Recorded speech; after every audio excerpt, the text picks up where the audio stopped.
கர்த்தராகிய இயேசு கிறிஸ்துவின் நாமத்தினாலே உங்களுக்கு கிருபையும் சமாதானமும் உண்டாவதாக. இந்த பரிசுத்த வாரத்தில் புதன்கிழமை இன்று தைலாபிஷேக நாளாக அனுசரிக்கப்படுகிறது.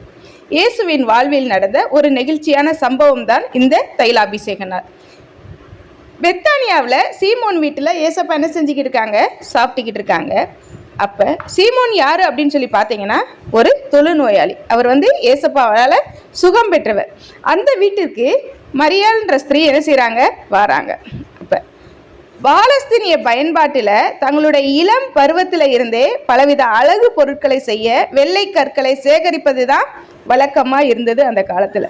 அதாவது தங்களுக்கு கணவனாக மணமகனாக வரப்போகிறவருக்கு பரிசாக கொடுப்பதற்கு அதை என்ன செய்கிறாங்கன்னா சேகரிப்பாங்களாம்.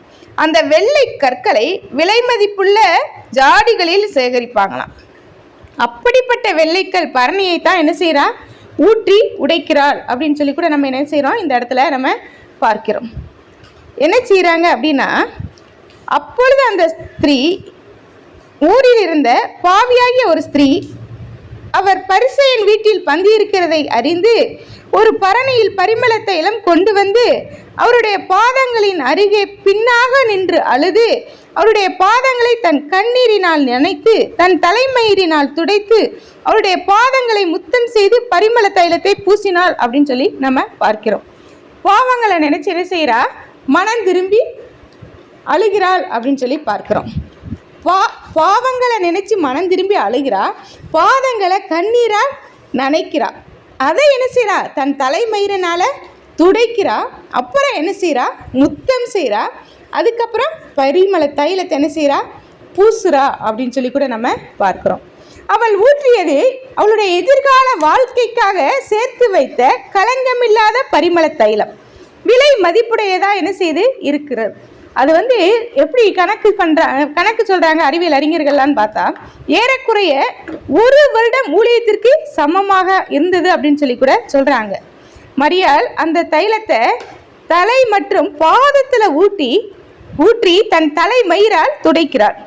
தைலத்தின் நறுமணம் என்ன செய்யுது, வீடு ஃபுல்லா பயங்கர ஸ்மெல் பரவுது. அப்ப அவ செய்த சம்பவத்தை பார்த்து சீசர்கள்லாம் அவளை என்ன செய்யறாங்க, திட்டுறாங்க. இந்த வீண் செலவு எதற்கு அப்படின்னு சொல்லி கேட்குறாங்க. யூதாஸ் என்ன சொல்றான், இதை நீ 300 பணத்துக்கு விற்று தரித்திரருக்கு கொடுக்கலாமே அப்படின்னு சொல்லி கூட என்ன செய்யறான், யூதாஸ் சொல்றதை நம்ம பார்க்கிறோம்.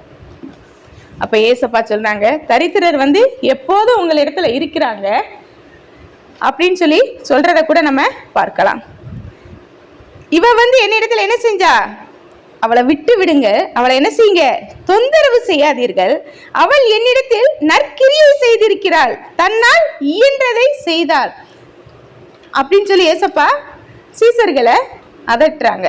ஏற்ற சமயத்துல செய்தா அப்படின்னு சொல்லி கூட நம்ம பார்க்கிறோம். உண்மையான அன்பினால செய்தாள் அப்படின்னு சொல்லி கூட நம்ம பார்க்கிறோம். என் சரீரத்தில் தைலம் பூசாவையில என்ன செஞ்சாள், முந்திக் கொண்டாள் அப்படின்னு சொல்லி கூட நம்ம பார்க்கிறோம்.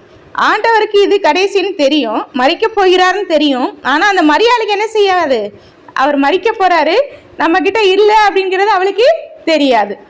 அவ இன்னொரு நாள் பூசணும்னு நினைச்சிருந்தா கூட அதை என்ன செய்ய முடியாது, பூசி இருக்கவே முடியாது. நற்கிரியை செய்ய வேண்டும் அப்படின்னு சொல்லி அவ நினைச்சதுனால அவருடைய பாதத்துல அந்த தைலத்தை ஊத்தி அபிஷேகம் பண்ணினாள் அப்படின்னு சொல்லி நம்ம பார்க்கிறோம். இந்த காரியத்தை தான் நான் தைலாபிஷேக நாளாக அனுசரிக்கிறோம். நம்ம நற்கிரியை செய்கின்றோமா, இயன்றதை நம்ம செய்கிறோமா, செய்வதை கால தாமதமின்றி செய்கிறோமா?